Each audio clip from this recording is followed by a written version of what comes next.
With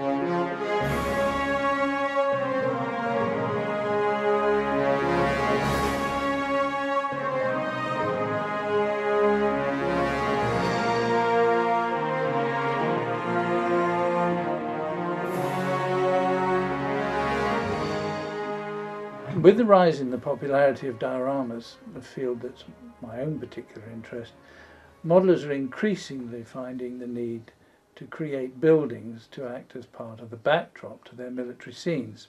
In this programme, Marcus Nichols, editor of Tamir Model Magazine International, turns his amazing finishing skills to a variety of buildings that might appear in a range of dioramas.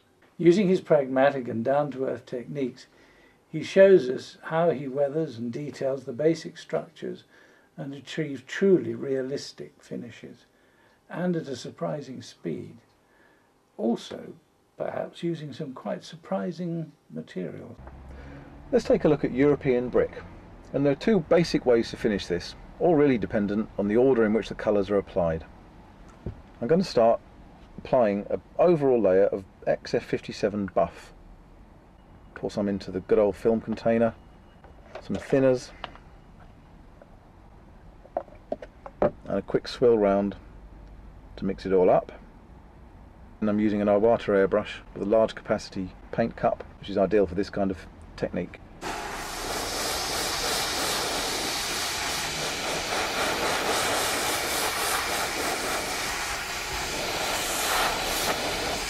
No need for precision here, we just apply this colour, which is going to simulate the mortar. So we need to work it into all the gaps between the bricks, most important.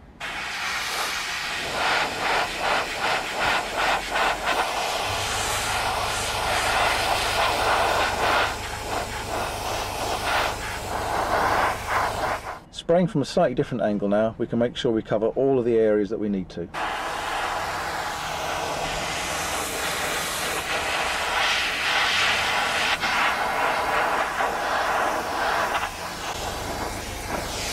Now you might be wondering why I've painted European brick in a sand colour. What I'm actually trying to do here is apply the mortar colour, which has to go down between the bricks, and the brick red will actually come afterwards. With our mortar colour in place and dry, we're actually going to use some extreme dry brushing to create the brick colour over the top of this. And again, we're using Vallejo model colour and Andrea colours to create a nice brick red. I'm going to use some dark brown. We need quite a bit, and we're going to mix that with this flesh tone and also a bit of orange just to liven up the mixture. I'm going to use a Tamir paint stirrer, treating these rather like oils, to spread them out on this card. Now it does tend to dry rather quickly, so you'll be replacing these colours quite frequently. But we just want to achieve a fairly uneven brick red tone with which we can dry brush the faces of our building. That looks awful, but when it starts to go on, the effect will develop. Get a nice big soft wide brush, not so much dry brushing, it's more wet brushing, but the technique is actually similar. Let's move up to the model now with our brush and just start some vertical streaks which will just catch the top faces of the brick. You can work vertically and horizontally, moving the brush all round. Doesn't matter if you get areas that are slightly heavier than others, because the bricks are very varied in tone. We just want to skim the surface. It's most important not to allow the colour to drop down between the bricks and mess up our nice mortar effect. Although if that does happen, as with any modelling technique, it's not a disaster. We can go back in and retouch it later. Either that or it just won't notice on the finished thing and you needn't worry about it at all. Sounds a bit slapdash, but this is all about creating an effect that looks realistic on the model. We can always go back in and make small adjustments later. And we're going to work this colour. As you can see, I'm going back in and taking up different amounts of the different browns here. Just coating all the faces of these bricks. You can see the effect coming out now. It looks a little bit monotonous at the minute. There's another step we'll take which will make this look more convincing. You can really continue this for as long as you want until you get a nice level of colour. So I think for our purposes, that's the first step achieved. And we can move on now to breaking up that monotony of tone. On our European brick-built building, we've established a fairly even but rather bland-looking overall brown finish. Now we're going to go back in with the same basic tones and pick out some individual bricks just to break up the pattern. I'm using the exact same shades I was using when I was doing the dry brushing, but slight variations. And we're taking a medium-sized brush, I'm going to go back in, and this is slightly tedious this stage, but it does add to the effect. I'm going to pick out individual bricks. You can save yourself a lot of time here by using the same basic mix, but darting around so that you don't get two bricks the exact same colour next to each other. Don't worry, we're not going to paint the whole thing like this, otherwise the dry brushing stage wouldn't have been needed. I'm going to lighten the shade again here, just to keep that tone varied. Touch in a few more. Always keep it random, we don't want to build up a pattern here. Some of the orange. And you can see, on this portion at least, actually looks slightly more realistic than the very flat finish on the other areas. Okay, using acrylic paints, I've established a bit more texture and variation in the bricks using lighter and darker tones, plus some more orangey tones, a little bit of blue added to make this purpley tone of brick. And the whole thing looks a lot more natural now. Now I've got some acrylic paints, a buff tone, with a bit of Tamiya flat base to make it really matte, and I'm going to paint back in the masonry which got hit with a lot of the dry brushing earlier. Using a fairly large brush here loaded with the paint. The flat base that Tamiya make is not a varnish as some people sometimes think, because if you just apply it straight over the model you'll just get a horrible powdery bloom all over the surface. It's actually designed to be mixed in with any paint to make it absolutely flat, and that includes gloss paints. So if you have a shade of paint that you wanted as a matte but was actually a gloss, you can put in some of this stuff and it'll turn it very flat, which is extremely handy. It's a very useful material to have at hand. I'm just continuing to paint the masonry here until the whole facade of the building is done. Don't forget, if there's a part of your model that you can't quite get to, just turn it upside down. This plaster casting is quite heavy and it's quite stable. Other materials you may need to prop up or weight down so they don't wobble around when you're painting them. At this point we're just laying down base coats of colour, and over this we'll put some other paint effects and some pastel effects to make it look more realistic. You notice I've just splashed a little bit of paint there onto the brick. It's not a problem, we'll just go back in and retouch that with a clean brush.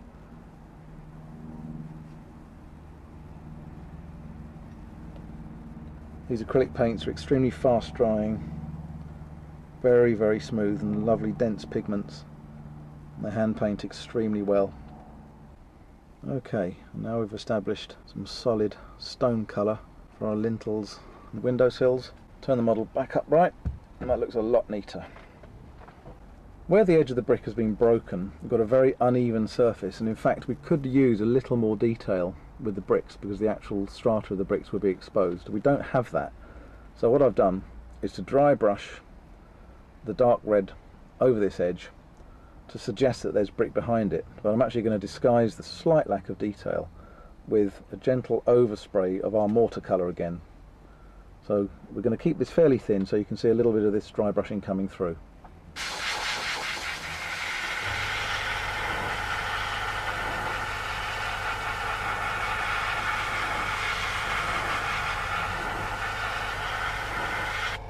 By holding the airbrush slightly back from this edge, it actually acts as its own mask, so we don't get this paint coming over the front of the brickwork. And you can see the effect is broken brick with lots of mortar dust over it, which disguises the fact that we really ought to have the ends of broken bricks in here. With all this devastated brickwork, obviously there's going to be a lot of dust and powder around, and all this really looks much too neat. So we can use our mortar mix just to blow in some dust streaks in various random spots.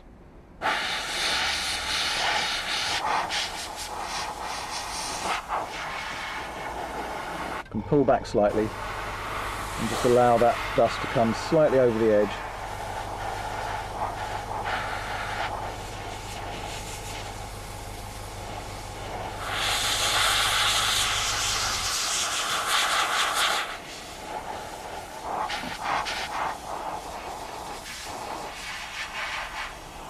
Also, where the dust would drop and settle, you'll get a natural build-up across the bottom of the building. So we'll apply a line of dust across here too.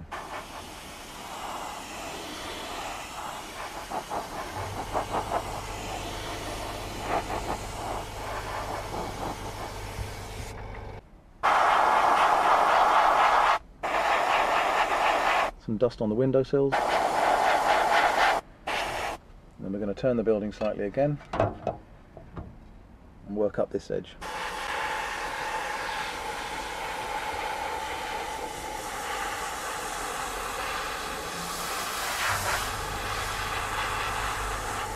Broken areas of brick like this would allow the dust to run through, so pay special attention here and add some dust with your airbrush. You can see now why I didn't put too much emphasis on painting this masonry particularly neatly, because we're going to go in and do lots of touch-up work with the airbrush.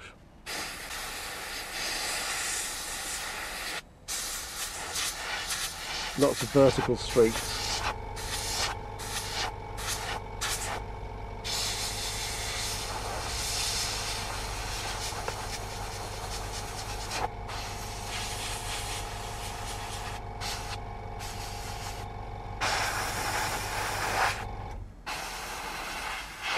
With the build-up of dust streaking, we've blended the edges in with the face of the brickwork, and I think it looks a lot more naturalistic now. You could stop here, it looks quite good I think, but there's one more step we can do, which is to take a solid stick of pastel, in this case a rusty brown colour, a little bit on a fingertip, and just rub some in gently over the surface of the bricks, which help to give them a little bit more texture, slightly more powdery look. You don't want to overdo this, otherwise we'll obliterate the different coloured bricks below. But it just helps to give further texture, further richness, which will all add up to a realistic effect. If you want this a heavier appearance, you can actually take the pastel itself and just gently run it across the tops of the bricks, just in random patches, and then blend that in with a fingertip. And that is pretty much it for our European brick building. Let's take a look at city buildings. In this case, a stucco-fronted building, typical of the Central European location. Here we're going to try and attempt to simulate a very battered finish on the paintwork by using an unusual masking material, namely Marmite, which is actually a sandwich spread. It may seem rather odd using this material as a masking medium, but what it does do is give us a great deal of flexibility, and it's very easy to wash off. The first step is to apply a suitable plaster-coloured paint. And in this case I'm going to use Modelizm Viejo Sand, which is a nice neutral colour.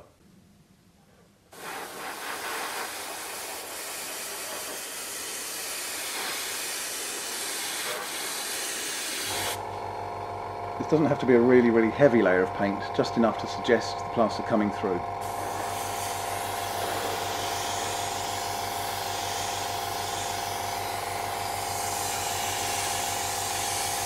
Model kit box top illustrations are often very high quality. In this case, this mini art Hungarian country house, which we're using as our city house, is actually very useful. We can look at all the damage to the surface of the paint, the chipping, bullet marks, shrapnel marks, and we're going to use this to help us finish the actual model. The first thing we'll do is take a blob of the Marmite and spread it out onto a suitable tile. Take some kitchen paper and just scrumple it up. Dab the tissue paper into the Marmite itself and start applying it to the model in the areas that it may chip off naturally. Using very light touch, a light dab, create a nice random pattern here. The scrumpled up paper helps to keep it random, and the very natural sticky pattern that the Marmite leaves also helps exaggerate this effect. You don't really need very much, and we can reapply this as well if we need to. Remember, the edges of structures like this are probably going to receive a fair bit of abuse from just general passing of people. But we're also trying to represent some shrapnel damage, so we can put some heavier patches on here, remembering to keep it nice and random and natural looking. And with that on, we're ready to apply some paint. I'm going to try and follow the colour scheme shown on the box, so I'm going to use a mid-green, which I'm going to also lighten with some of this grey.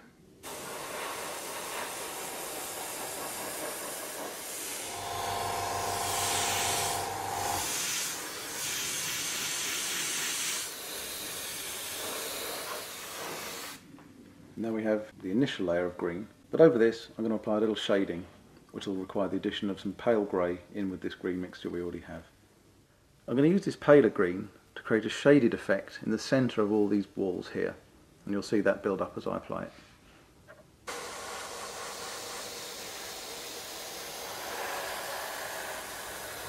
You only need a very light application for this process.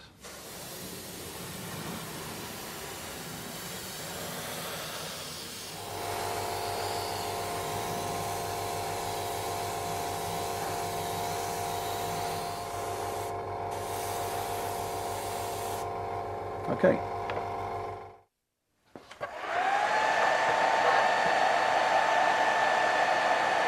The final stage in this particular process is to simply wipe off the Marmite with a piece of tissue paper dampened in ordinary tap water. It takes a little while for the water to penetrate the paint, but almost straight away you can see the Marmite starts to come off, revealing a very speckled, flaky looking paint finish below.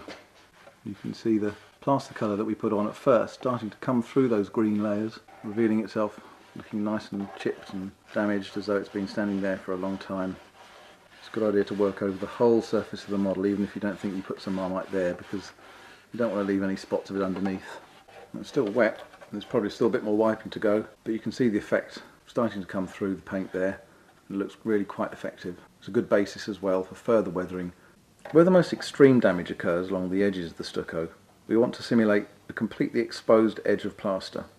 And to do this, I'm going to go back in with a paintbrush and our original sand yellow colour and just unify all these random chips and scratches and bring them together to suggest that this actually is indeed an exposed edge of plaster. I'm just going to join up the dots basically along this edge. Doesn't matter if you go down onto the brickwork because that's going to be treated separately later. We just want to create the illusion that this is actually a completely exposed edge of surface treatment, obviously caused by the destruction of the wall behind it. And you can see it's this very simple technique, very quick to execute, but it's very effective. You just want to create that line that follows this broken edge here. We've actually got a lintel under here with some brick on top of it, but this is the stucco line. Just going to bring that around there, build that layer up, and I think that's pretty much it with that stage. I think you can see that we've actually made that look a lot more like a broken edge rather than just a random paint effect. Before we go any further with our stucco fronted building, I'm going to mask off and spray the window frames and other areas of masonry in plain matte white paint. I'm going to use Tamiya's masking tape for this, which is an excellent medium, very flexible, fairly low tack so it won't lift the paint below, although that shouldn't really happen anyway because the acrylics do bond very well to the model.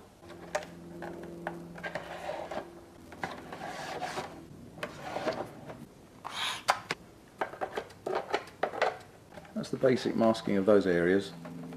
What we can do now is to apply the matte white paint, and if there's any little areas that don't quite match up, we can touch that in later with a paintbrush.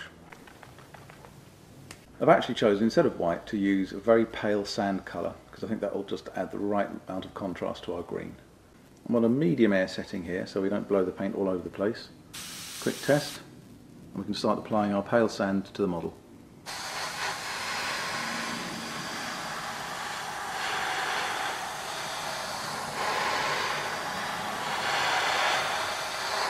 As always, I'm building up thin coats rather than one thick one, which gives me some control over the way the paint goes on and also stops the paint from bleeding underneath the masking tape, which we really don't want to happen.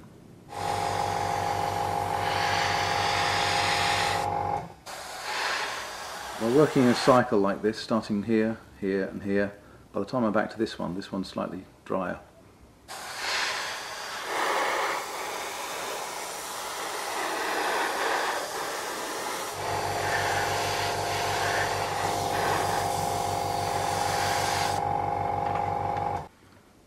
Okay, I think I've established a nice layer of sand now for the masonry. I'm going to hair dry this off and then just check that we've got enough paint on there to make it look nice and dense.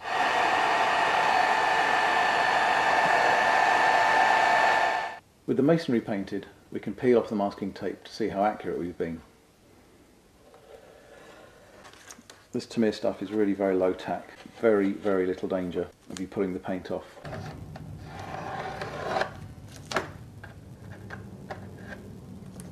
And there we have fairly neatly masked and sprayed off-white masonry. As I'm trying to roughly stick to the box art, I'm now going to paint the inside of these arches with some yellow, which will create a really nice contrast with the green on the front of the building. And for that I'm going to use another Vallejo colour, gold yellow. I'm not going to use any masking for this other than the masking the building provides itself. In other words, I'm going to paint the yellow from behind and hope that the edge of this is actually going to act as our mask, so that we get a natural, slightly feathered demarcation between the green and the yellow. I'm going to try now, let's hope it works.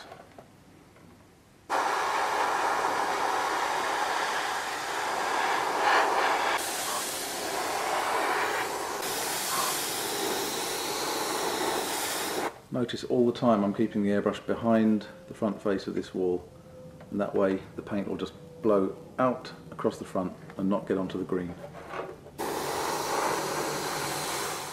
We have our stucco painted and weathered.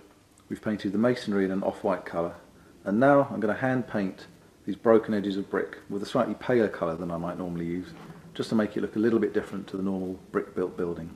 I'm using a citadel colour here. It's an acrylic paint, but very smooth and creamy and really goes on beautifully. I'm using a fairly large brush here because I want to cover the area as quickly as possible, and by working with the brush facing in to the edge of the stucco I have maximum control, and I can just gently coax the paint up to that edge and then just brush backwards onto the edge of the brick. And this is a very pale shade for brick, but it does differentiate this building, which actually has very small bricks, to our Northern European building, which is more conventional in construction. And the beauty of using acrylics is that once they're dry, within a few minutes, we can go over them with an oil-based series of washes, and that won't attack the acrylic base coat because they're quite different materials. So it speeds the whole process up. And one of the things that I certainly need to do, working on the magazine, is to keep the processes fast, because we don't get a lot of time to build models in between. Working this colour in up and down here, now we have a basic brick colour which will allow to dry before we start putting any more techniques over the top of it. To really emphasise the fact that we have some broken material here, I'm just going to run a very thin edge down, and this helps make it look more three-dimensional, adds a bit of a highlight. I'm using a mixture of sand, the pale beige that we had earlier, and really we can keep doing this until we build up some really nice rich patterns. It can take a fair bit of time, so it's worth taking your time just to build up that nice texture. With all the colours on our building, it looks quite interesting, but it has a slightly harsh, ever so slightly toy-like look about it. And to tone that down, I'm going to apply a colour wash using this mid-brown colour from MIG Productions. It's an oil paint broken down with some white spirit, or mineral spirits as it's sometimes known. And you can see it's really just a stain, there's no real paint in there. I'll start by applying the wash in vertical streaks, because we're trying to suggest that this could be rain, staining, just general grime. Remember, this is a city building, it's going to be pretty grimy. You can just work this material over the surface of the model, streaking it down, always moving vertically, keeping it natural. And because this is a spirit-based wash, this won't attack the acrylics that we've put on, because they're completely different materials when it comes to their solvents. Our overall coat of this now just goes all over the model until we build up a nice film of grime. Now we have to just dry that off. We're going to leave that. Fix this to the model.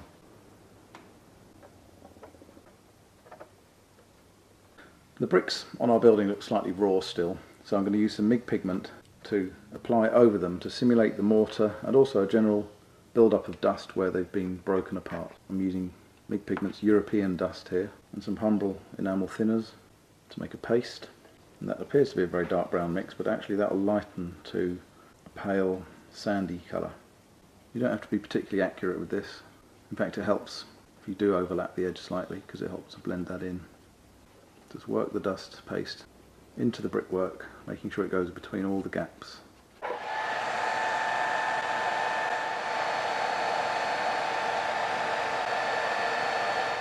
With the application of pigment paste now dry, we can take a tissue and just gently wipe the surface off to reveal the brick colour beneath, but caked in dust. It's a simple but quite effective technique.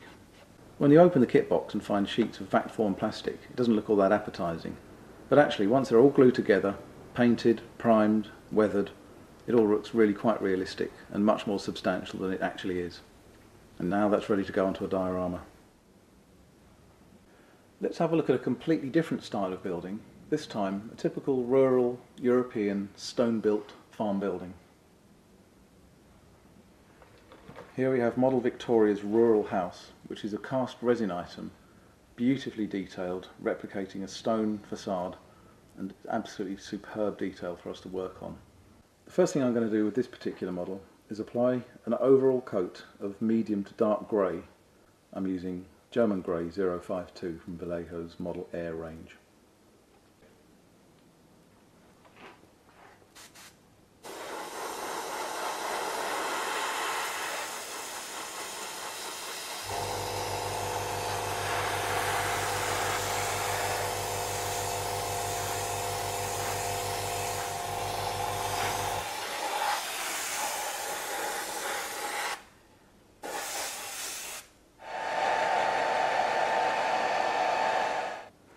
We've established a nice dark grey finish on our stone building now, which will form the basis of the shadows and all the little gaps between these beautifully rendered stones. Now what we're going to try is an airbrush technique where we're going to skim across the surface of the stones from a very flat angle to give a simulation of a highlight on each stone. For that I've made up a mixture of Tamiya buff and flat base, which will give a nice matte finish. To get the effect we're after, I'm going to hold the airbrush almost completely flat against the wall of this building and let the paint just skim across the tops of these stones.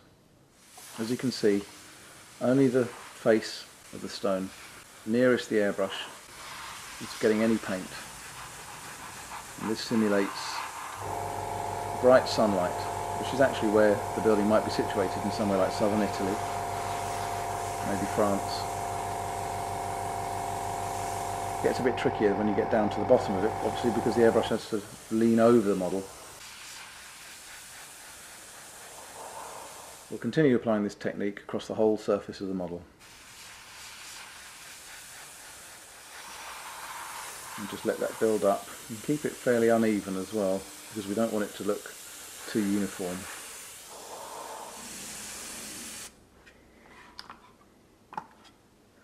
I just continue to work around the model, building this effect up until I'm happy with the result. It does take a little while.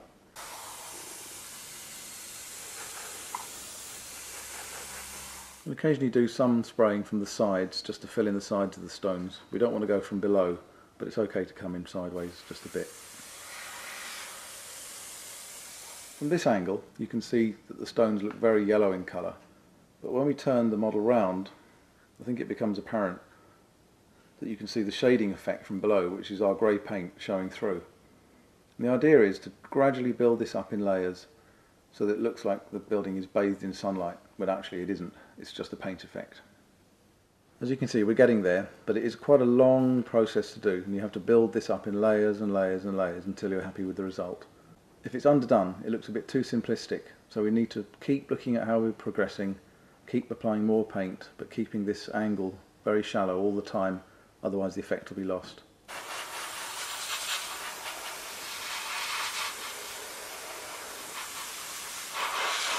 Eventually we'll reach a point where we're happy with it, and then we can go on to the next stages. What I'll do next is to use some terracotta colour paints to touch in the bricks that have been used to repair our stone rural house. I'm going to use these Andrea colours, which are actually flesh tones, but they're ideal for our application because they're also very good terracotta colours. Take a small drop of each, thin it slightly with water until I get a tone that I feel is usable. We take it to the model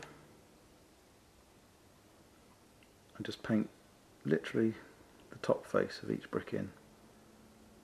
Make sure you only paint these thin ones, because these are the ones that are actually terracotta brick. The rest obviously are still stone. To liven up the tones here, I'm actually going to use a bit of orange as well, which I won't use neat. The orange gives an even more terracotta colour to our mix. We go back to the model now and just touch in some of the bricks we've already painted, just to vary the tones, because no two bricks are ever going to have the exact same colour, I don't think. Don't worry if you touch some stone with your terracotta colour. Always go back in and retouch that later. Back again, different tone. We want to try and not have the same colour next to each other on two bricks if possible, which is a bit laborious, but time spent here will look much more realistic on the finished result. Every time you put the brush back into your paint, make a slightly different mix. As you can see, I've got a fairly messy palette here, but every time I go back down I'm changing the mixture slightly. We don't want to make huge differences in colour, because that would just look a bit cartoonish. I'm using a medium-sized brush, just about the same width as the bricks, so really all I'm doing is just touching the bricks with the side of the brush, and that's pretty much enough to get the colour on there. If you use a really tiny brush, you'll be all day doing this. Having painted in the terracotta bricks where the building's been repaired, it's now time to touch in some of the individual stones to give them a little bit more of a random look. And for that I'm just going to use some mixes, fairly thin mixes, of sand-coloured acrylic paints. I'm just going to go in and start touching in some of these stones. Begin working around the edge as though you're highlighting it, and then just almost dry brush it across. You don't want to completely cover the stone, otherwise we'll lose that shaded effect that we did at the first stage. And again, don't really want two stones with the exact same colour right next to each other, so move around the side of the building, just drifting in a little bit of colour here and there. Obviously this is a natural material, so there's going to be lots of variation in the colour, so we don't want a solid colour across the whole stone. Once you've done a few, you can go back to your paint, vary the colour again a little bit. I'm going for a lighter shade now. It's important not to vary the shades too much, otherwise it's going to end up looking a bit like a patchwork quilt or something made from Lego. We just want to keep the tones quite in sympathy with each other. You don't have to paint every single one either, obviously, because we've already established a stone colour in the background, and this is really just to break up the overly regular appearance of the side of the building. The effect should be very subtle, no bright shades or sudden contrast changes. With our stones painted and the terracotta bricks in there, it all looks quite nice, but a little bit bright and garish.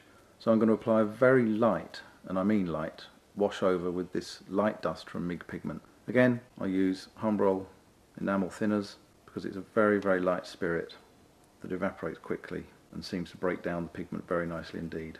So I've used quite a lot of it this time. I'm going to tap in a bit of the dust. Take a nice big brush, and you can see how dilute this one is this time. When it's like this it looks green, but it dries to a very pale tone. With our big wide brush soaked in the pigment mixture, we'll start applying it from the top and actually letting it just flow down between the stones, which will help to represent a kind of mortar and dust build up. It looks a little bit green, but that will dry out nicely to a pale dusty finish. And being resin, it doesn't matter how much this stuff you ladle on because it won't attack it. Resin is a very resilient material, and particularly with a coat of acrylic paints over it. Always work in vertical strokes so that if any do show up on the finished model it will just look like a rain streak. We don't want scrubby looking paintbrush marks all over it. If any runs off at the bottom, just take a piece of tissue and mop it off, because it's only the pigment we're after, not the thinners. Thinners just helps it to flow onto the model. As with all the effects we've done so far, even this dust wash can be varied, and we just want to dab it on, keeping it irregular, building it up. Just work it in. You can see why we're using a wide flat brush rather than a small detail brush. The key here is getting it on quite quickly so we can work the pigment around while it's still in semi-liquid form. I'm allowing the pigment also to build up around the bottom of the building to suggest where the dust has been blown up against it. Now it's just time to dry it off.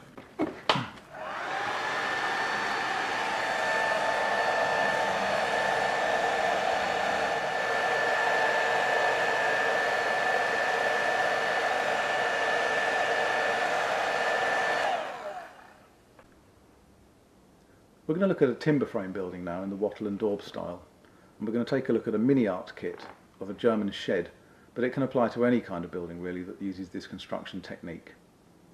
The first thing to do is to apply an overall mid-brown tone as a base for our wood, and for this I'm going to use Tamiya XF59 Desert Yellow, which I will thin about 70-30 with thinners.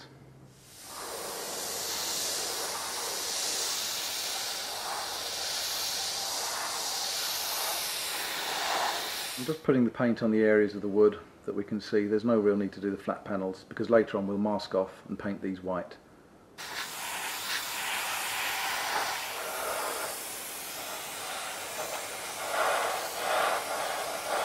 Because I'm going to be putting some pretty heavy oil paint washes on, I really want to protect the acrylic paint where we've created this wood colour, and this is the best way of doing it. And this is Vallejo's matte varnish.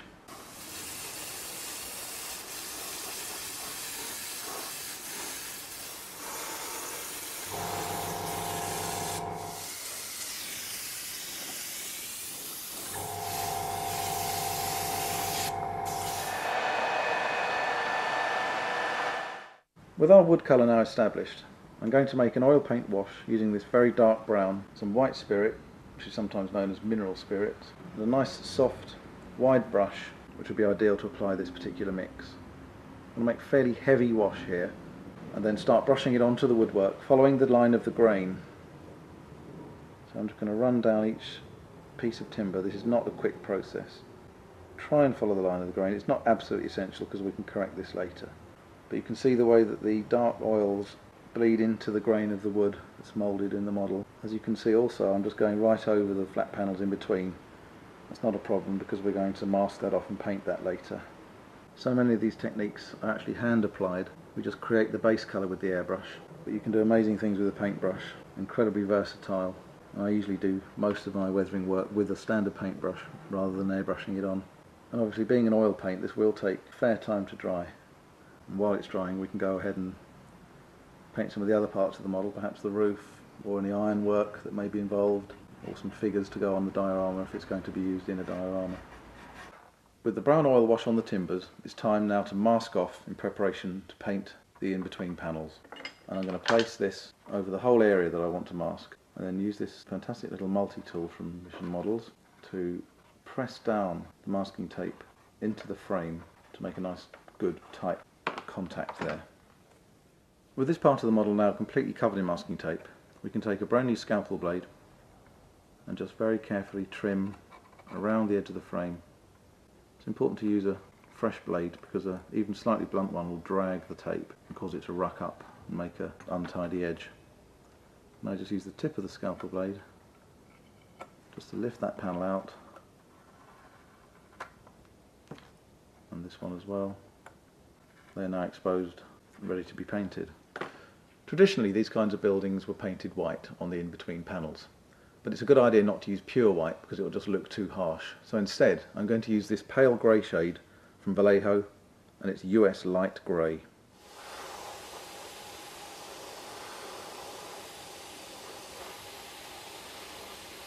As always, thin coat at first, building it up in layers. We don't want to hit it with too heavy a layer in one go.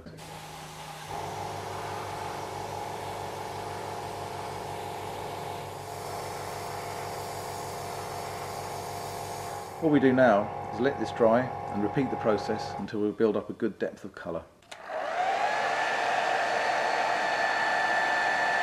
Go back with the airbrush now and put the second coat of grey on, which should make this a lot more solid.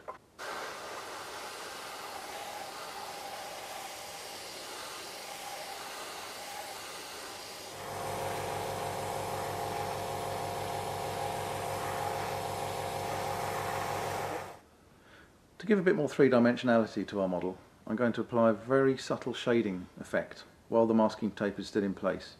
And to do this, I'm taking our standard grey, just a couple of drops of black. I really don't want too much here. And then I'm going to just dilute that slightly with some plain water. I'm starting this corner, and I'm going to work along just the edge where the masking tape finishes and our panel begins. You only need a very light application of this. We don't want this effect to be too extreme. We just want to suggest that the panels are very three-dimensional, and this process helps that. What we can also do with our shading is apply a few rain streaks, and here I'm just going to make fairly quick downward strokes. Keep it random, keep the weight of each line different from the one closest to it. It just helps the aging process if we have some marking like this. Now it's time to see how accurate we've been with the masking tape by peeling it off. When you peel it off, roll it back on itself, because again that reduces the area that's actually tugging away at the paint below, and hopefully therefore reduces any damage that might occur. And there we've established the weathered timbers, but a rather raw looking plaster finish on our wood frame building. Now it's time to go back in and just tidy that all up a bit and make it look a little bit more natural and realistic. For the stones, I'm going to use this pale tan colour and this pale grey and mix them out onto the tablet here. We've got a nice kind of creamy mixture here now. Then we can just go into the stones and just block them in, taking great care not to get this onto the wood. I'm actually going to try and leave the dark line between each stone here if I can, because that will help us when we come to toning these down. Let's tone down our building now slightly by applying an oil wash, and I'm going to use this mid-grey colour as always, squirt a little bit into this receptacle, balance that up with some white spirit, or mineral spirit as it's known in other parts of the world, and then mix that really thoroughly in with our nice big wide soft brush.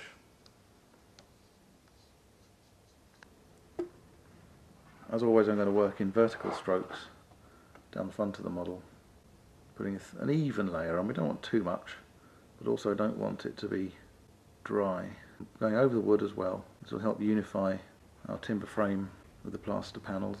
And as I said, this is a thin initial wash, which won't show up that much, but it's the beginning of the process that bonds all these different elements together. I'm working over the stones as well that we painted. These can also be toned down by this grey.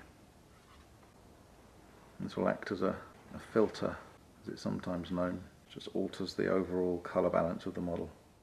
You can repeat this stage as often as you like to build up that multi-layered appearance.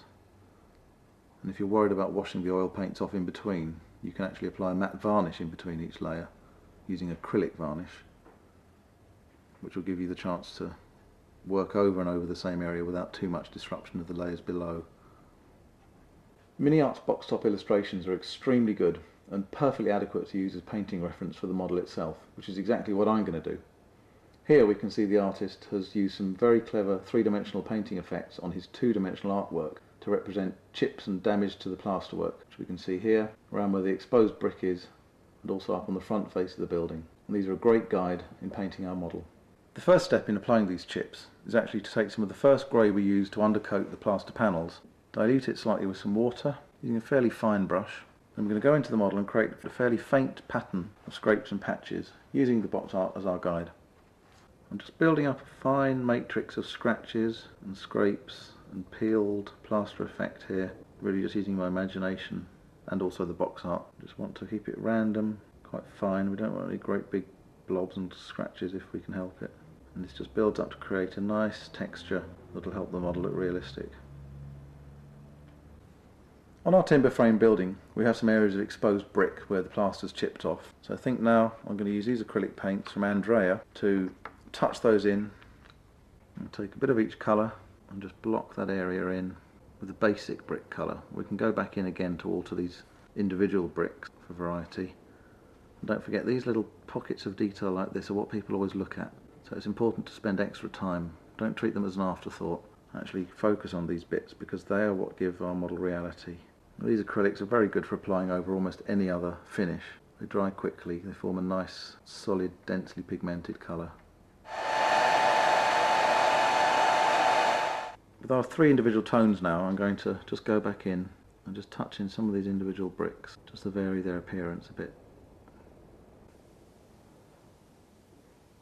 I'm using the same colours, but not mixed, so that there's a definite harmony there. There's a slightly different tone here then. Let's do some of the other bricks with it, just to break it up and vary it nicely. There we have our exposed areas of brick, which we can treat to some pigments later to blend them into the rest of the building. To blend in our brick, we're going to use our good old friend Europe Dust, drop or two of enamel thinners, and then we'll just paint this in over the brick, which will help to represent the mortar and also give the brick a nice matte, dusty look. I'll dry that off.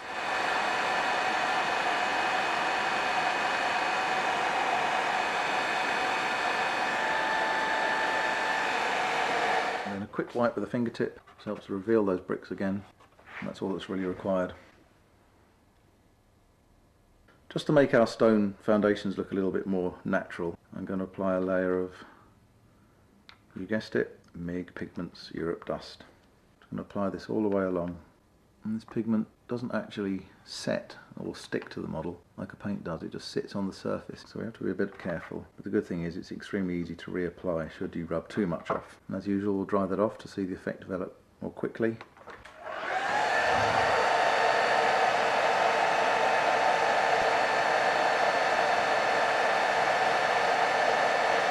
Give them a little gentle wipe with the fingertip, brings the original colour back to the surface in certain areas, adds a little bit more texture.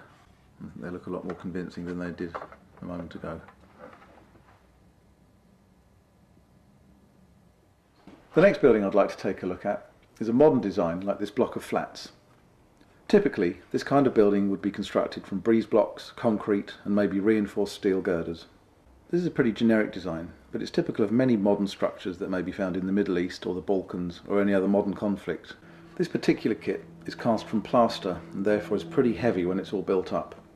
A lot of the details are all integral, like these metal shutters, balconies, etc. I'm actually going to represent some serious battle damage to this, and I'm going to break some of this balcony away, and I've actually left the front of the balcony off completely.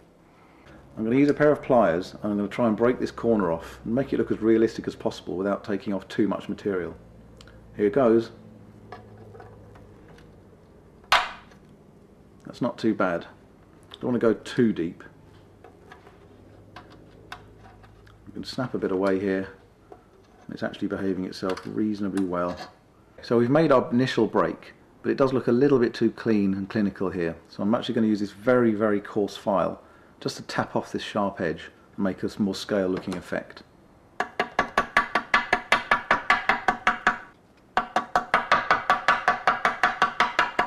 The idea here is to create lots of small chips which look more scale. We have real world cracks which we don't want, we just want it nicely, finely chipped up. And you can even take this back slightly to represent where some of the surface concrete has splintered away when this fell down. The damage we're trying to represent here could have been a hit from a tank shell, and when that happens there's lots of other small areas of damage that surround the whole area. I'm going to use this pointed tool to create some more pitting in the plaster surface just by stabbing away at the surface of the model.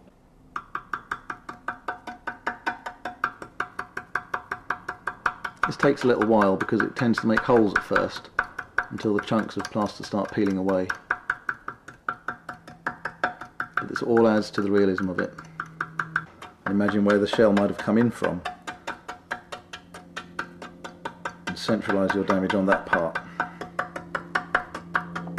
And come down the face of the building, making sure that if you make any particular linear marks that they radiate away from the area of damage as though the shrapnel's travelled outwards. You can keep on doing this for your heart's content, but I think for the purposes of our program that's probably about enough.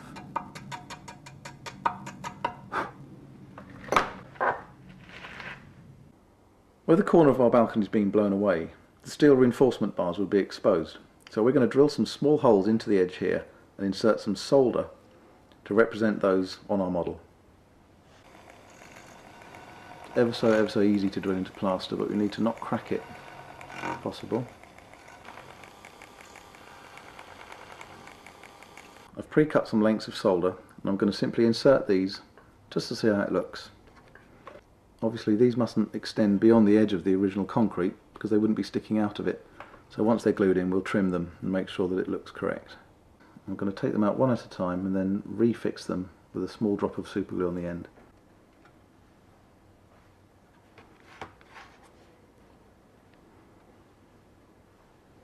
Right, we've established a matrix of steel reinforcement bars here, and just to suggest that they were originally welded together, I'm going to put a small drop of super glue behind the ones at the back. And it actually doesn't matter that we'll see the droplet because this is going to represent the weld between these bars. And I'm just going to trim along the ends to bring it all into the right position. And now using a pair of tweezers I'm just going to bend this solder down to make it look like it had a really hard knock from a tank shell. The concrete is tumbled down. Doesn't matter if some of those pretend welds come apart, they'll leave behind a little welt of super glue which will look like the weld itself where it's been broken apart. Where the big lumps of concrete have been blown off the steel reinforcement bars, they're to fall onto the ground, but small chips will remain, and we can just make use of the chips we made earlier ourselves, then apply some small drops of super glue and just stick a couple of these chunks back in just to suggest where lumps of concrete are still hanging on with grim life to their steel reinforcement bars. To further suggest that those reinforced steel bars were embedded in the concrete, I'm going to spray on a little bit of Johnson's Clear just at the base here.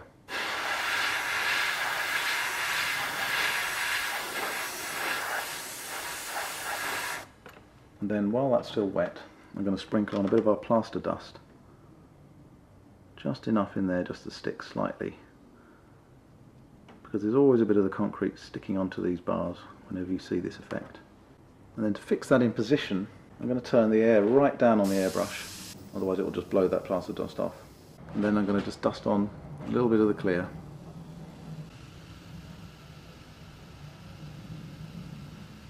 And that just fixes it in place. When that's dry, it shrinks away, leaving just the plaster dust. Here we have our tower block, and I've almost finished undercoating it in dark yellow. I'll just finish off the last area right here.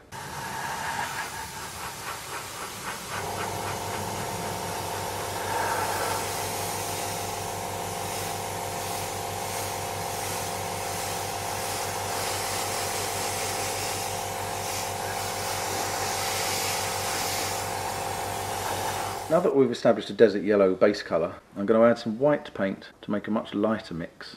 I'm going to thin that back down with some Tamiya acrylic thinners. I'm going to work into the centre of these panels here, leave some darker colour around the frames of these shuttered windows.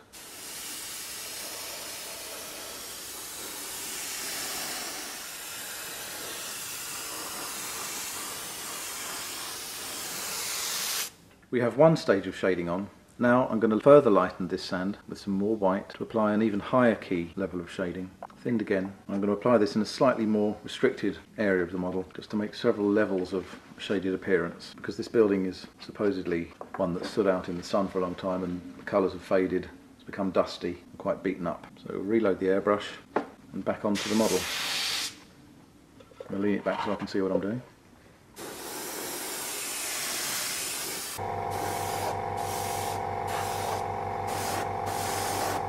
These areas are smaller than the first lot of shading, as you can probably see.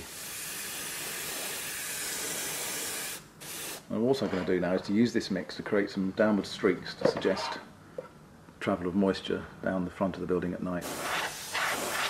All of this adds up to create a nice texture of weathering and exposure to the elements. Keep it random. We don't want it to look stripy, we just want it to build up a street appearance, build up a pattern and a texture until we're happy with its appearance. Because we have our exploded corner here, I want to give it a really dusty, concretey looking appearance. So I'm going to make yet another mixture of our desert sand, lightening it again with matte white.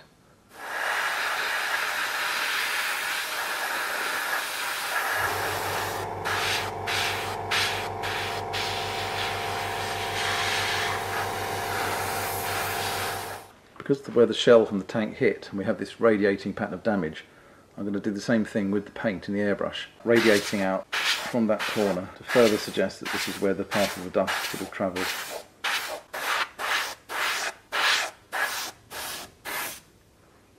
Finally, I'm going to add some more pure white into the paint cup, which still has a bit of our desert yellow in it, just to make a final almost white finish, which I'm just going to blow across the very front edge of the damaged section.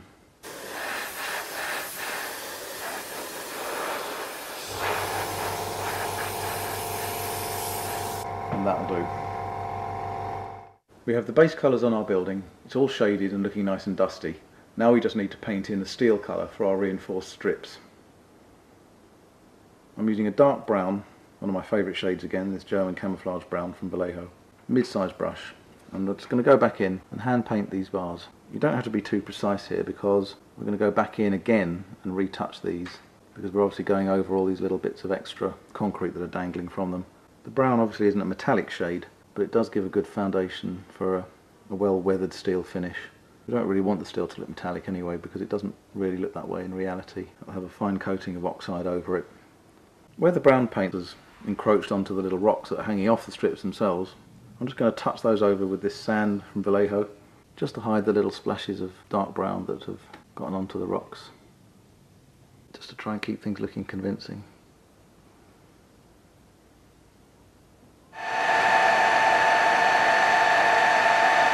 I love to use MIG pigments, and I'm going to use them again here to create a concrete dust effect over our shattered corner of our building. I'm going to use light dust PO27, make a little paste up again, tap some in there. Humbrol's enamel thinners are absolutely perfect for this particular application. Mix that round really well, break that powder down into the thinners. It looks green here, it does look odd, but it dries to a pale, very pale, dusty finish. And then up onto the model with our paste. I'm just going to work this over the whole area, including the bars themselves. And the green effect really shows up here, but it does disappear for some reason. Work that all around underneath as well, making sure everything is covered with our dusty pigments over the corner of the damage, all the way down here. Try and keep this radiating pattern again, because that is the direction of the physical damage, and every little bit helps to suggest that that's actually been hit in a very specific location. It doesn't matter if you put loads on, because you can always remove it when it's dry with a soft brush. The whole building could actually use an application of a thinner version of this paste, but just for our battle damaged corner, I'll just work on this for the minute just to show you the effect that will develop. It's time to dry off with our old friend the hairdryer.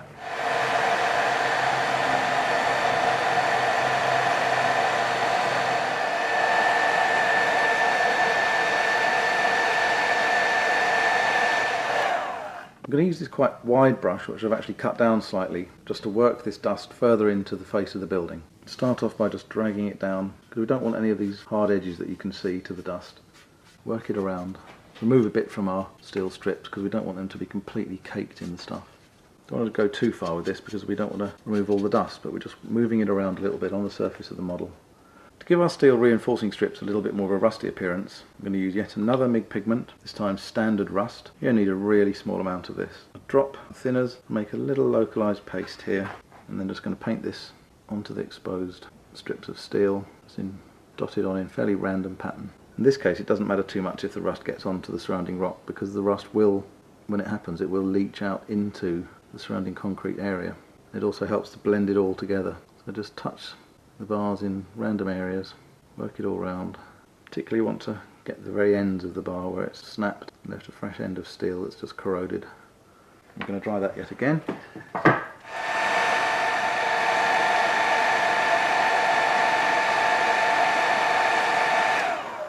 And once again we'll use this big soft brush just to slightly blend that, make it look less harsh. We have a orangey hue in there that suggests that there is some rust, without it being too over the top. Having seen the results of Marcus's techniques, which are available to all of us to use, I hope it'll inspire many of you to add that special building to your next diorama.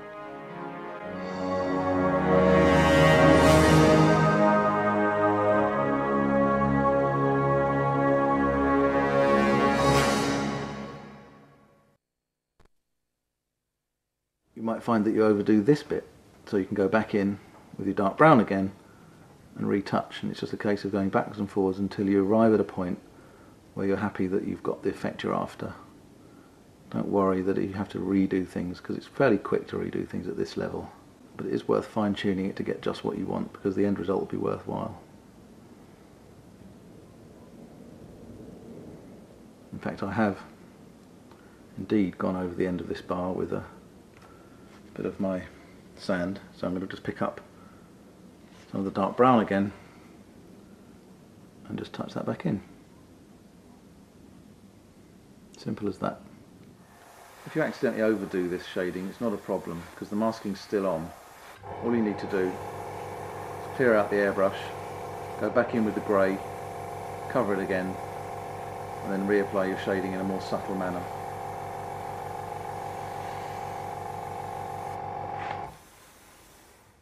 If you get too much of a build-up, you can just go in with a bit of tissue and just mop it off. This is very controllable, and white spirit isn't an aggressive solvent, so it won't attack the colour below, not for a while at least. I'm not going to mop this off now, I'm just going to dry this, and then if we need to alter it we can go back in with a moistened brush using white spirit and just move the oil paint around slightly on the building. With our pigment wash in place, occasionally you get little build-ups of the pigment where you don't really want it. As an example, on the corner of this little area of repair here, we have some bright spots of pigment which doesn't look too realistic. And you can overpaint as many times as you like with these materials, so I've just picked up our terracotta mix again. I'm just going to go back in and just take off those little hot spots of pigment which look a little bit unconvincing. Tone them down with our terracotta and they disappear instantly. an easy to fix mistake or error, and we can continue with the painting of our model. When we're touching in these stones on this particular model, it's quite easy to completely flood the surface of one of them with the paint, which is going to give much too a regular effect. But don't worry, if that happens, just take a piece of tissue, mop it straight off, takes most of the paint away, and in fact you're left with really quite a nice result. You can always turn our mistakes around into something that suits us. Now you see just there I've gone a little bit too wet, and the brick tone has gone down into the mortar, and we'll take a look at the ways of correcting that later. To correct the mistake where I went too heavily with the brick red colour over the mortar, I'm going to use the edge of this implement, which is the Tamiya paint stirrer, but you can use the edge of a steel ruler or even a cocktail stick. Get it in the groove there and just run it out until we scoop out that paint. It goes back to the plaster a bit, but we want to actually just remove that paint from in there, following the line of the brick.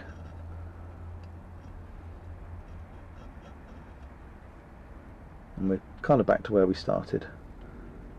And then we can use a very fine brush just to reapply the mortar colour between those lines to restore the finish to its correct appearance.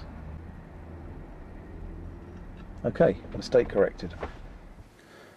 One of the commonest mistakes when airbrushing and using masking at the same time is overspray, and it always crops up where we forgot to put the tape, and that's exactly what I've done here. But if you're quick, before your paint sets too hard, you can wipe it off using a bit of thinners. You can see the line of overspray here. I'm just going to quickly wipe that back without damaging. A little bit of the green's come off, but if anything that's enhanced our finish there. And I'm going to draw that down again here. Just one or two wipes will remove that from the surface. And then we need to let that dry because we've actually attacked the paint finish there.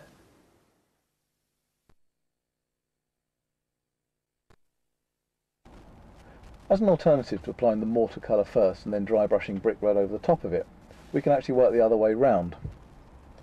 I'm going to apply an overall coat now of dark brown with the airbrush to this section of brick on our building.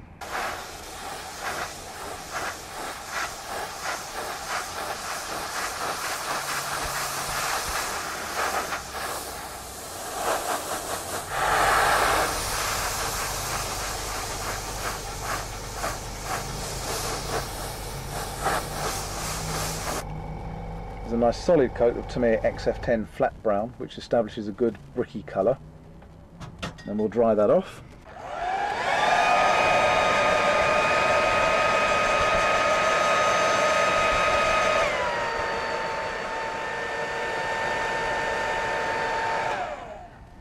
With our flat brown on and dry, I'm going to make a mixture of pigments, light dust and Europe dust, my two favourite and most versatile pigments.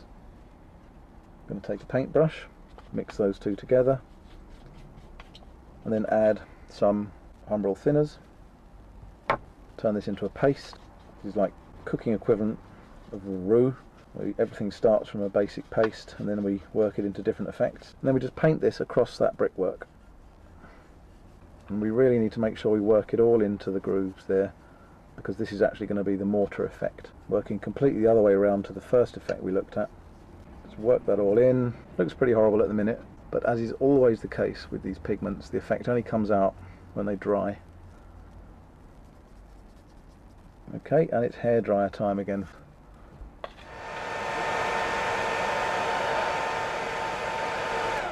You can really see the difference between the wet and the dry pigment here. It's a huge contrast.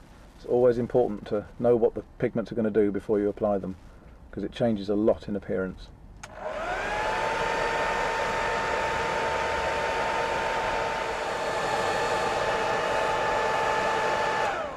Okay, so our mortar coloured pigment is now on and dry. Doesn't really look like brick, but we're going to take a wad of tissue paper. I'm just going to wipe the surface off, which reveals the brown below. It's gone a little bit grey thanks to the pigment, but we can restore that fairly easily with one of my favourite implements, a moistened fingertip, and that brings the brick readiness back. While the pigment remains in the recesses and the brick red is on the surface. And once again we can take our red-brown chalk pastel and just let that lightly glide across the surface. Don't want too much of this. And again, just rub that in. and gives a fairly convincing effect. Turn the model slightly. And that's a completely different way round to the first way we did, but it still looks pretty good. To vary the colour this time, I'm just using our pastel chalk and literally just drawing it over the surface of a few random bricks. And that's just enough to break up the monotony of that dark brown colour that we applied at first. And again, you can just blend that in with the fingertip. It's best if you do vertical strokes, because if you do see them, you can pretend they're rain streaks. And then we have a quick and fairly easy European brick finish that doesn't require any exotic materials, just a little bit of pre-planning. To add a little bit more dust, we can use our pigment paste again and just squash a load down onto the windowsills and down their fronts, and even, if you want, up the front of the brickwork here. Don't forget, this stuff doesn't really dry as though it's a varnish based product. It remains loose on the model, which enables you to brush most of it off if you're not sure about the effect, which is great news if you're experimenting. You can just scoop a load up on there. As you can imagine, the amount of dust and bits of broken masonry that fly around when a building is this destroyed is absolutely phenomenal, so you can really go to town.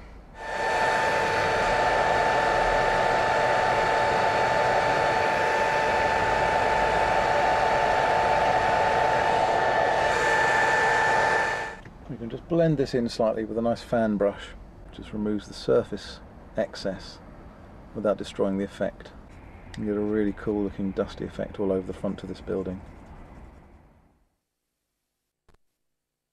On this model, as it represents an old barn, the person who created the original has put in a little strengthening strip of iron here to suggest that it's been repaired at some point. I'm just going to touch that in now with some dark brown, which is appropriate for old iron or steel. Just carefully push that in there. Acrylic paints again, and the acrylic allows us to use spirit-based washes and other effects straight over the top of them without any fear of them lifting. If you painted this in with enamels, you'd need to leave it for a couple of days at least to completely cure before you risk putting any kind of white spirit-based wash over the top. And the joy of always working, as I tend to, with acrylics first and then enamel and spirit washes over the top saves a huge amount of time, and you can get to work straight away on the fun parts, i.e. the weathering. Because this strengthening strip on the model is very old and been in there for a long time, I'm just going to suggest that fact with some very old dark rust streaks just coming over the top of the stone. And for this I'm going to use some neat oil paint to start the streak at the top there, something we really don't want to overdo. And then I'm going to switch brushes to this larger one. I'm going to dampen slightly with enamel thinner and then just draw that oil paint down just to suggest that it's been embedded in the stone for quite some time. We'll just dry that. Final thing we can do to our iron strip to make it look even more realistic is to take our graphite pencil and a tiny amount just run down the edge just to give it a metallic sheen. Very important to keep this extremely subtle, because this really wouldn't have had much polishing at all on it. But it just does suggest that that is in fact a piece of iron and not part of the resin casting. Just blend that in with the fingertip very gently, obviously making sure we don't get the graphite on the surrounding stone, because that really wouldn't be realistic at all. And that's it, an iron strengthening strip that's embedded into the stone of the building as you would find in reality. We have this large wooden door on the front of our building, and I've only treated it to the standard wood effect so far. So I'm going to use a bit of oil paint now, 2 different shades of brown, to apply some slightly differential tones of wood to break it up a bit. I'm also going to use this green, which will help to darken these and modify the colour further. It's got a kind of greenish brown tone here. It's onto the model. I'm just going to streak this down on random panels of the door. I need to keep this subtle, we don't want it to look like a stripy deck chair. But every little thing we do like this helps to give it an air of reality. And also by hand painting here, we're also simulating a bit of wood grain. We wouldn't want to mask and spray this because it wouldn't be the right texture. And dry that off again.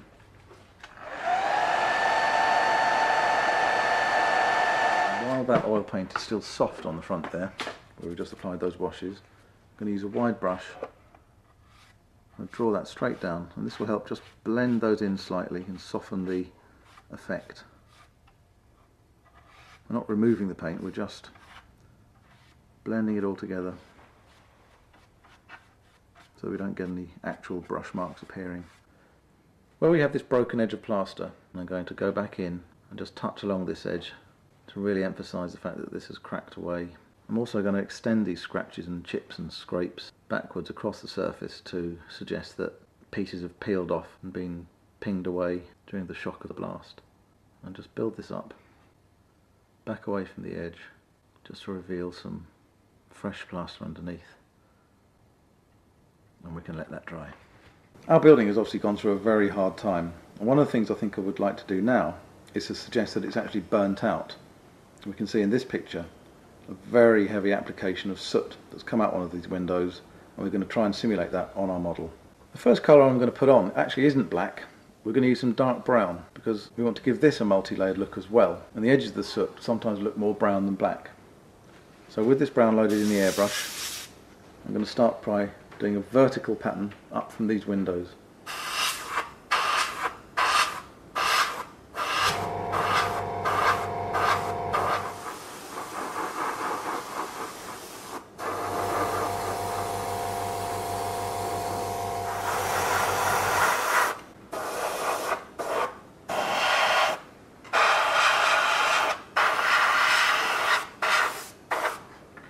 That'll probably do for the brown. Now I'm just going to put some Tamiya flat black straight into the airbrush cup. Thin it with a little bit of their acrylic thinners. My lazy and quick ways of mixing is to put my finger over the end and let it bubble through. Then we have a near black mix because there was a little bit of brown remaining in the cup. And it's onto the model with this.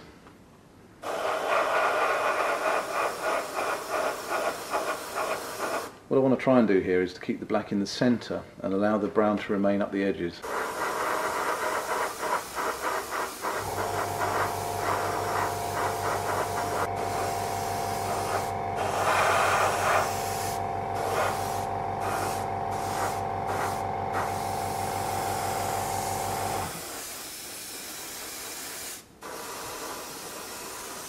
To gauge the final effect, we'll hair dry that off to see how it looks when it's dry.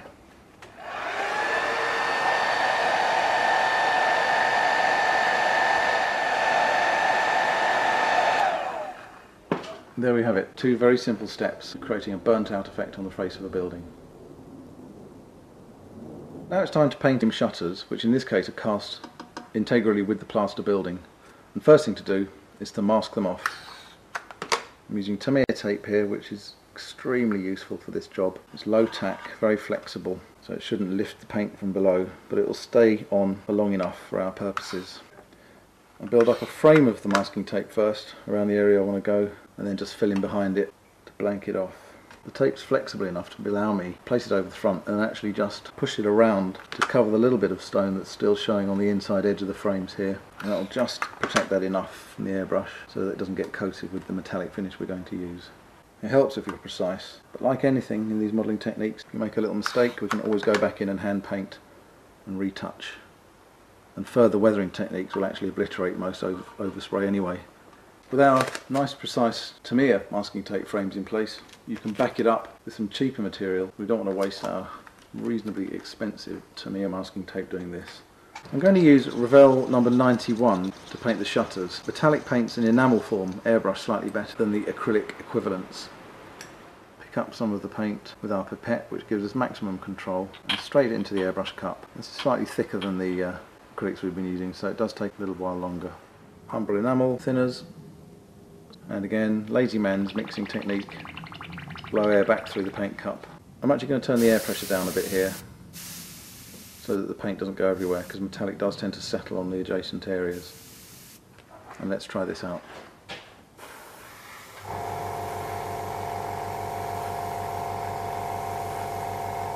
Perhaps a little more air. Key to success with using metallics is to build up a nice wet layer of paint so that the metallic pigments can flow into each other and create a film to simulate the metallic look. If it's too dry, it will just look powdery and unrealistic.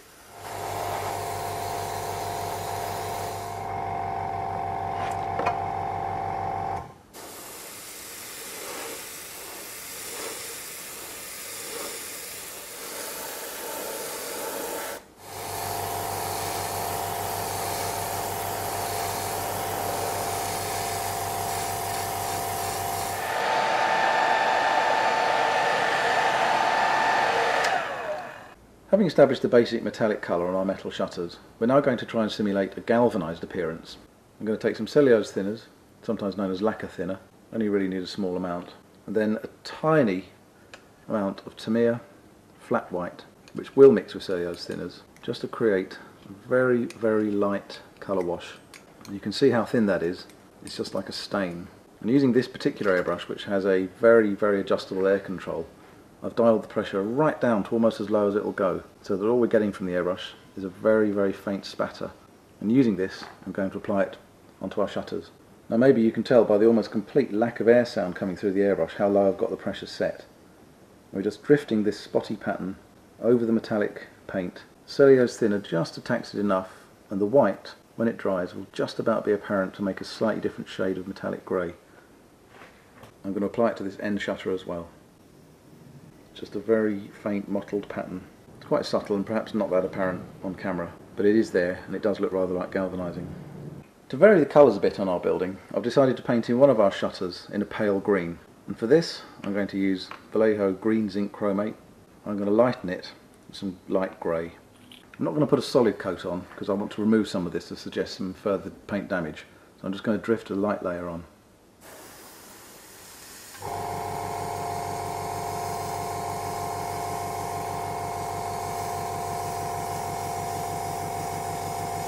That's actually enough.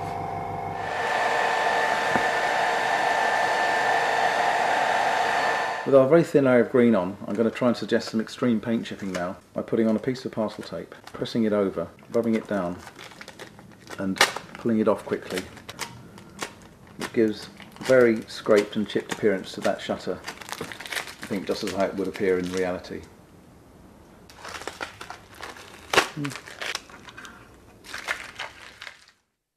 What we have here with these shutters are steel coated in zinc, and where the zinc's worn off down the edges, I actually want to have a bit of rusting going on. They're not aluminium. So I'm going to take some neat brown oil paint, a dryish brush, and just paint a line of the colour up the edge where the shutter would run up and down in its rails. Do this on both sides. I'm going to work on just the right hand side of each shutter and then turn the whole model so that I can get a good angle on it. I'm just trying to work this oil paint into the edges here. This isn't really a wash, this is like a kind of dry brush using oils. I'm going to take a big soft brush now and just blend that oil paint in. It softens the line and just suggests that we do indeed have a line of rusty exposed steel where the shutter runs up and down every day. Quite a simple technique, but it works fairly well. Right, I'm going to do another little thing now. I'm going to use some of my favourite German camouflage black brown to create some direct chips through our zinc coating, or our fake zinc coating. I've actually got some chips already in the plaster finish, so I'm going to use those as an intentional element where we've got some pretty serious scratches and gouges as a result, probably from our exploded wall and also just daily use, where the zinc has been chipped off and revealing the steel below. And we're here just establishing a dark oxidised steely finish. I'm only doing this on the ridges of this shutter because these are the high points that would probably be most exposed. As always, you can observe real life for this kind of thing. Shutters are found pretty much everywhere. Keep it random. It all adds up to make a nice realistic finish.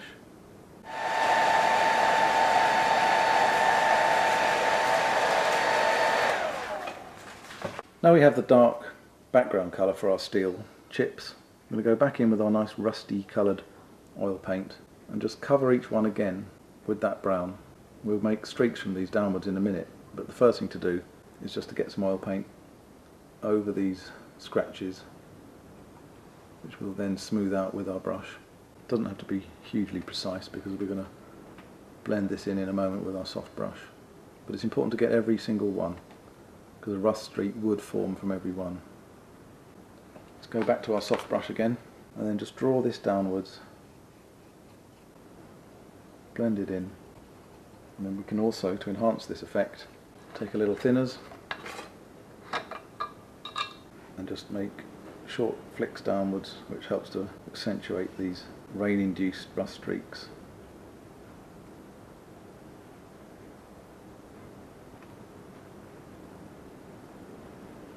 That'll probably do for that one. Fairly battered shutter there, but I think it looks quite convincing, considering it's cast integrally with the plaster as well.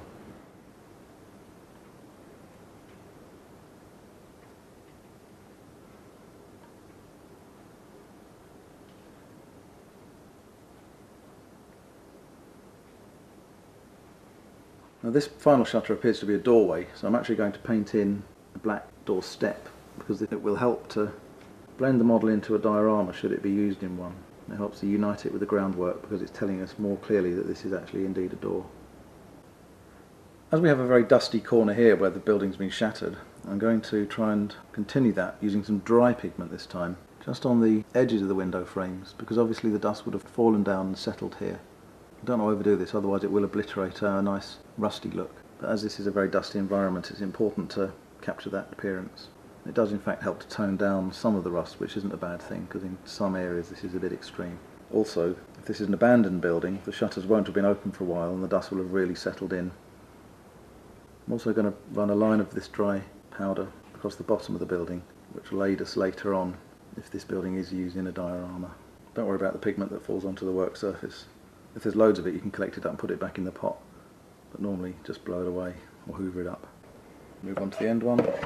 Because this shutter goes right down to the ground, we can put a line of fairly hefty dust along here to flick it up and down. When we apply pigments dry like this, they don't stick as well. When they're washed in by the paste method, the granules actually penetrate the model slightly, but this way it just sits on the surface. But it is a useful aspect of their abilities, just for putting a subtle extra touch of dust to blend things in, as we're doing here. On our modern building, we're going to simulate some commercial artwork that's actually been damaged by tank fire or machine gun fire. And the first thing to do is create a background colour for our sign panel. I'm just going to fairly roughly mask out a rectangle at the top of this section of wall, which seems to be the most suitable area for this particular signage. I think in reality this particular style of painting would have been done by hand, and the masking tape is going to give us really too precise an edge. So what I'm going to do, I'm going to take the end of a paintbrush and just bend around the edge of our masking tape just to make that a little less even and perhaps simulate a hand painted area. Of course you could just hand paint this panel, but I do want it to be rectangular, so therefore I'm going to do this approach. I'm going to pull that edge around a bit just to give it a bit of irregularity, not forgetting the corners. And now it's time to choose a colour. Let's spray our panel green, because then that will be in sympathy with the green painted shutter next to it. I'm going to use Vallejo zinc chromate green, but it can be any colour you like because this isn't a strictly accurate representation of a particular building, it's just a generic. Put the paint on.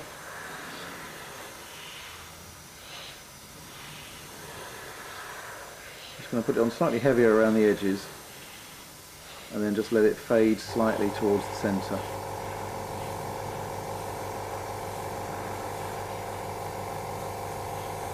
And we'll dry that off. Let's remove our masking tape to see how our green panel looks. There we have it. I think that slightly wobbly edge adds a nice degree of hand painted look to it. And now we can apply some characters which are going to hand paint. The first thing I'm going to do is use some matte black to create the background for our Arabic characters. I'm no reader of Arabic, unfortunately. I can't vouch for the accuracy of this. I'm just going to copy something off a painting because we're actually going to do some damage behind this, so there's going to be very little of this remaining. So what I'm going to do here is apply some of the patterns that I'm seeing in our reference view.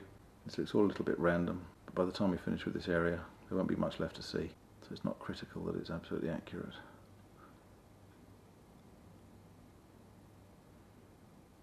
Looks a bit of a mess, but we're going to do some extra work to this now.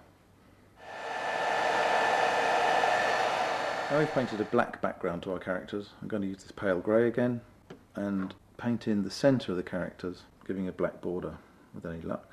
And again I'm just copying the style that I've found in a book. I'm not sure what this actually says originally, but this is going to be pretty much obliterated in a moment. Unfortunately someone's used it as an aiming point for their tank gun.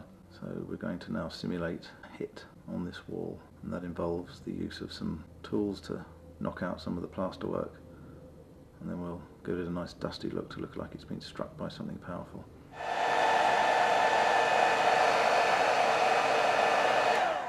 Now it's time for a bit of amateur stonemasonry. I'm going to use a chisel blade in this knife and something heavy to hit it with. And this is great fun, destroying all your hard work.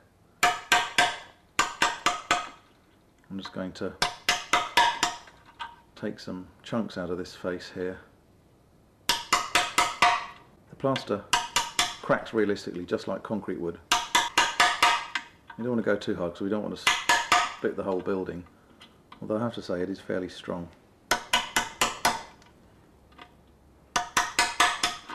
And we'll take it up to this top edge.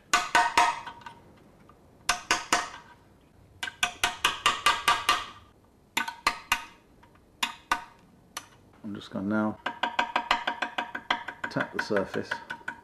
As you can see, most of our sign's gone, but that's the effect we were after anyway. You can even keep these little pieces here, because that actually could be quite handy for ground scatter when this is ultimately fitted into a diorama, which may happen in the future. The best way to remove all the small particles is just to blow it away.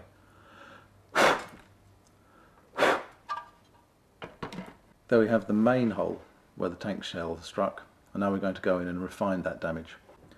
I'm going to use this much finer chisel tip tool now, just to go in and tap away at the plaster to refine the very jagged edges that look a little bit overscale. This could be an RPG or a tank shell, rocket fire, all sorts of things. We just want to break that up and make it look heavily damaged. What we could also do if we wanted, which I won't do this time, is even to lay in some strips of wire or solder wire to represent the steel reinforcing strips that would be present inside here. But as we've already done it on that corner, I don't think we probably need to suggest that again here. I'm not going to paint this area, I'm just going to finish this off with some pigments. I've made a thin mix here of MIG Pigments Light Dust, which has that green finish that we have seen before. I'm going to just go in and paint it straight into our damage on the face here. The plaster is extremely absorbent, so it soaks up the thinners very quickly, so you'll actually need a little more than you may thought at first. So paint it in, get it right in there, work it out over all these scratches, because we don't want any of this bright white plaster on show on our finished model. And then what you can do now is draw a broad stretch of this dust straight down the front of the building, and then also put it outwards to suggest that it's been thrown all over the front here. Okay, and then we'll dry this off now.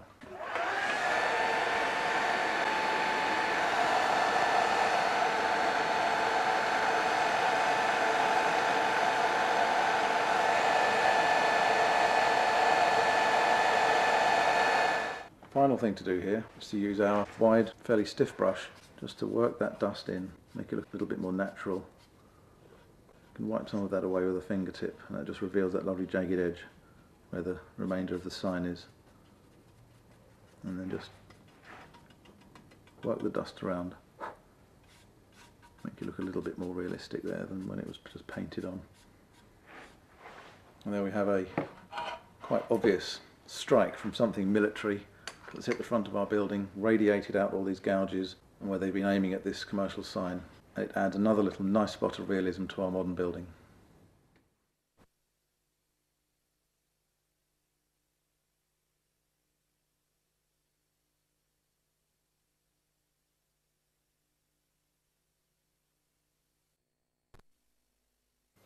I guess my position as editor of To Me a Model magazine is rather unique in that I get paid to write the magazine and also build models for it. I get to choose which models I build because the magazine covers all the topics that you would normally see. So I can choose my favourite subject, which is military models. I can do some figure building, cars, ships, anything I really fancy. But there are some differences between the modelling I do and perhaps the modelling that other people might do who aren't working in the industry. The main one being a deadline. And these are usually set by myself because I want to get a model into a particular issue. And also the fact the model has to get finished. So many models out there are started and get put back in the box, which is a great shame.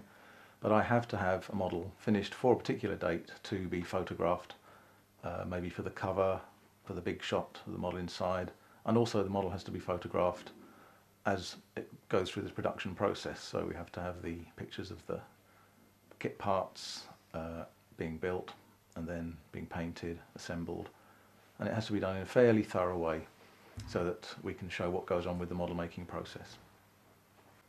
In 1991 I returned to the UK after 6 months travelling around America at the same time that the To Me a Model magazine contract was being discussed with the then publisher Argus Specialist Publications. Before I went travelling, I'd been involved with Argus Specialist Publications, so I went back to see my friends there and was actually offered the position of editorial assistant on the magazine, which was very lucky for me. The job of editorial assistant on To Me Model magazine was slightly unusual because, as well as the normal editorial duties, I also had to build models to a high standard, hopefully, to appear in each issue of the magazine, sometimes on the cover, others just for reviews. And so a good portion of my day is spent actually building models, which is great. I guess I must have done something right in those years because I gradually worked my way up and became editor in, I think, 1996.